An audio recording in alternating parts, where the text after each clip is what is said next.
मुनि विश्वामित्र के मन में ये चिंता व्याप्त हो गई थी, या मुनि विश्वामित्र ने ये समझ लिया था कि बिना भगवान विष्णु के राक्षसों को मारना असंभव है, बिना भगवान विष्णु के राक्षस मारे नहीं जाएंगे। अब वो मन में विचार करने लगे तो उन्हें ध्यान आ गया। क्या ध्यान आया? बोलेंगे हमारे साथ। तब मुनि बर मन कीन्हि विचारा,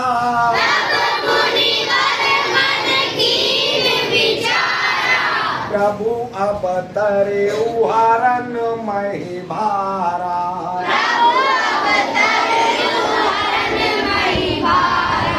तब मुनि बर मन कीन्हि विचारा,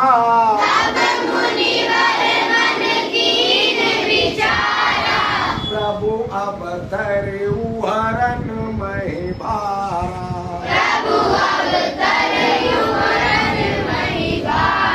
तब उन्हें ध्यान आ गया कि अयोध्या में पृथ्वी का भार समाप्त करने के लिए, हरण माने खत्म करना, समाप्त करना, पृथ्वी का भार समाप्त करने के लिए अयोध्या में भगवान विष्णु उतर चुके हैं, अवतार ले चुके हैं। अब एक डाउट हो जाता है भार शब्द कि हम भी पृथ्वी पर रहते हैं या नहीं रहते हैं? yes, बड़े बड़े पहाड़ पृथ्वी पर हैं, yes, नदियां हैं, बड़े बड़े पेड़ पौधे जानवर, बहुत सारी सजीव निर्जीव वस्तुएं पृथ्वी पर हैं। तो उनका भार पृथ्वी पर क्यों नहीं है? राक्षसों ने ही भार क्यों बढ़ाया? भार तो सबका लगेगा। अब यहाँ पर लिखा हरणमय भारा। हरणमय भारा से मतलब हो गया राक्षसों को मारने के लिए। पृथ्वी का भार कम तब होगा जब राक्षस मारे जाए। तो केवल राक्षसों के मारने से कम क्यों होगा? यहाँ तो सजीव निर्जीव बहुत सारी चीजें हैं। बन गया एक डाउट या सस्पेंस या नहीं बन गया? अब भार शब्द को दो भागों में हम डिवाइड कर देते हैं। वैसे भार अलग चीज होता है। भार ऐसी चीज है जो कम भी हो जाता है, उतनी चीज का कम भी हो जाता है, ज्यादा भी हो जाता है। और मास और वेट, ये दो चीजें हैं जो आपको साइंस में न्यूटन का दूसरा नियम सिखाएगा। ठीक है सर। एक होता है मास, एक होता है वेट। मास को हिंदी में कहते हैं द्रव्यमान, वेट को हिंदी में कहते हैं वजन। अब जैसे एक 250 ग्राम का पत्थर का टुकड़ा है, अब उसे हमने फेंक के किसी के मारा तो उसका वजन ज्यादा होगा या कम जब हम फेंकेंगे तो? या ऐसे समझ लो एक थैले में 1 किलो चीनी है, अब उसे हमने ऊपर से तराजू पे डाला तो 1 किलो ही वजन गिरेगा तराजू पे या ज्यादा? तो वेट बढ़ जाता है। वेट वेलोसिटी के साथ कम ज्यादा हो जाता है। जब वस्तु वेग यानी गति मोशन में आ जाती है तो उसका वेट ज्यादा हो जाता है या नहीं हो जाता है? लेकिन चीनी कितनी रहेगी उस थैली में? 1 किलो ही रहेगी, चाहे कितने भी ऊपर से फेंको, कितनी भी तेज गति कर दो, पर चीनी रहेगी 1 किलो। नहीं समझे बात? वजन उसकी मोशन के हिसाब से कम ज्यादा होता रहेगा। ठीक है ना? ऐसे ही पृथ्वी पर जितने भी सजीव निर्जीव जो भी रहते हैं वो मास क्या है? कोई मूवमेंट करते हैं, लेकिन जितनी होनी चाहिए नेचुरल मूवमेंट करते हैं सभी अपनी अपनी।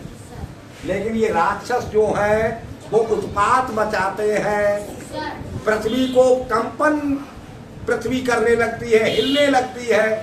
तो जब वेग बढ़ता है तो इनकी वजह से वेट बढ़ जाता है। जैसे चीनी ऊपर से छोड़े तो वेट ज्यादा, और थोड़ा और नीचे छोड़े तो कम, और आराम से रख दे तो उतनी नहीं समझे।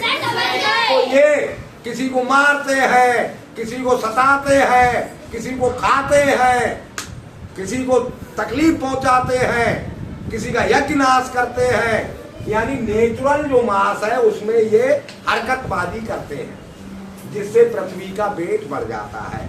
तो नेचुरल चीजों से पृथ्वी का वेट नहीं बढ़ता। नहीं समझे बात को? क्योंकि वो मांस होता है और राक्षस उत्पात मचाते हैं, इसलिए वेट बढ़ जाता है। समझ गए बात? Yes sir. तो मुनि ने सोच लिया, मुनि ने पता लगा लिया, या उन्हें याद आ गया कि अयोध्या में भगवान विष्णु का अवतार हो चुका है, पृथ्वी का भार कम करने के लिए जो राक्षस बढ़ा देते हैं। अब अलजेब्रा का एक सवाल बनाते हैं, पढ़ेंगे। राजा बाबू पढ़ो जोर से। 2ab plus b square unit weight is increased by 1 diamond on the earth.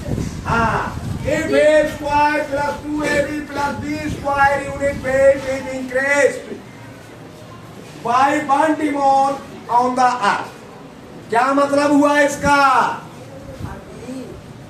अगला नंबर बताओ। यदि एक राक्षस से पृथ्वी पे हाँ। a square 2 plus 2ab plus b square वजन बढ़ेगा, बढ़ जाता है। इसका मतलब हुआ यदि एक राक्षस से पृथ्वी पर a square plus 2ab plus b square वजन बढ़ जाता है। आगे बोलो भाई साहब। Then how much weight will be increased by a plus b diamonds? क्या मतलब हुआ? तो a plus b राक्षस से कितना वजन बढ़ेगा? हाँ, यदि एक राक्षस से पृथ्वी पर a square plus 2ab plus b square वजन बढ़ जाता है, तो a प्लस b राक्षसों से पृथ्वी पर कितना वजन बढ़ेगा? ये क्वेश्चन है आपका।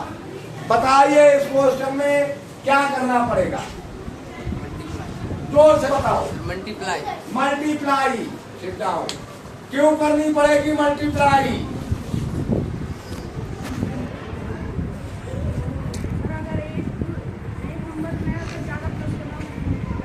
क्योंकि a square plus 2ab plus b square को a प्लस b बार जोड़ा जाएगा, और यदि एक ही नंबर को कई बार जोड़ना पड़ता है तो जितनी बार जोड़ना पड़ता है उतने से हम उस नंबर को मल्टीप्लाई कर देते हैं। तो a प्लस b बार जोड़ना पड़ेगा, a square plus 2ab plus b square. तो a प्लस b से हम इसे मल्टीप्लाई कर देंगे। नेक्स्ट, मल्टीप्लाई कैसे होगी बताओ भाई साहब। किसका नंबर है खड़े? हाँ, ए नहीं, ए लिख तो दिया। हाँ बोलो फटाफट। Plus 2ab plus b square. शाबाश, good job. Next, plus b a square plus 2b a square plus 2ab plus b square. Plus b। Next, a कितनी पावर है ए पे? 1। इस ए पे कितनी पावर है? एक पावर 1 और एक की पावर 2। मल्टीप्लाई में पावर जुड़ जाती है, याद कर लो। तो एक की पावर कितना हो गया? 3। एक की पावर 3। बैठ जाओ। अगला नंबर 2। ए और एक की पावर 1 2 हो गई। शाबाश। अगला नंबर ए, शाबाश, गुड कर। ए बी स्क्वायर। ए और बी की मल्टीप्लाई ए बी स्क्वायर। अगला नंबर हाँ लगा दिया। ए स्क्वायर और बी की मल्टीप्लाई ए स्क्वायर। अगला number Plus 2ab square. 2ab square. अगला नंबर Sir जी plus plus B cube. B की पावर 3 या बी क्यूब, क्योंकि बी की पावर 1 और बी की पावर 2 की मल्टीप्लाई बी की पावर 3। नेक्स्ट ए की power 3 plus plus 2ab square B 2a square B 2a square plus plus a square B A square भी इसके राइट तक लिखेंगे। Plus a plus square B क्या बोला? a square B A square भी लिख गया, ab स्क्वायर तो ढंग से बोलो। Plus 2ab square